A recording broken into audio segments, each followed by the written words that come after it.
ఎప్పటికప్పుడు వాడు వచ్చినప్పుడు నేను చేయి పెట్టడము, నీ తలకాయ తీసేయడము, ఇదేనా?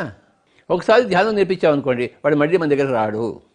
ఎందుకంటే ఆ ధ్యానం వల్ల వాడు తన ప్రాబ్లంని, తన సమస్యను వాడే పరిష్కరింపజేసుకుంటాడు. ఎప్పుడు ఏ నొప్పి వచ్చినా వాడు ధ్యానంలో కూర్చుంటాడు, ఆ నొప్పిని పోగొట్టుకుంటాడు. కనుకనే మన పిరమిడ్ స్పిరిచువల్ సోషల్ మూమెంట్లో ఈ హీలింగ్ అనేది ఎక్కడా లేదు. ప్రపంచమంతా ఉంది కానీ మన దగ్గర లేదు.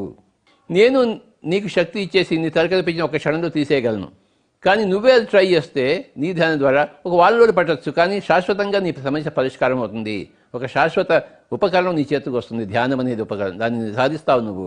దాన్ని అన్నిటికీ నువ్వు ఉపయోగించుకోవచ్చు. ధ్యానము సర్వరోగ నివారణి, సకల భోగకారిణి, సత్య జ్ఞాన ప్రసాదిని. అలాంటి ధ్యానాన్ని నేర్పిస్తే నువ్వు ఎప్పుడు రోగం వచ్చినా ఆ రోగాన్ని నువ్వే నివారించుకుంటావు, హరింపజేసుకుంటావు.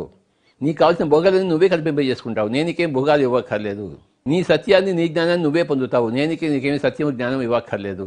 నీకు ధ్యానం ఇస్తే చాలు.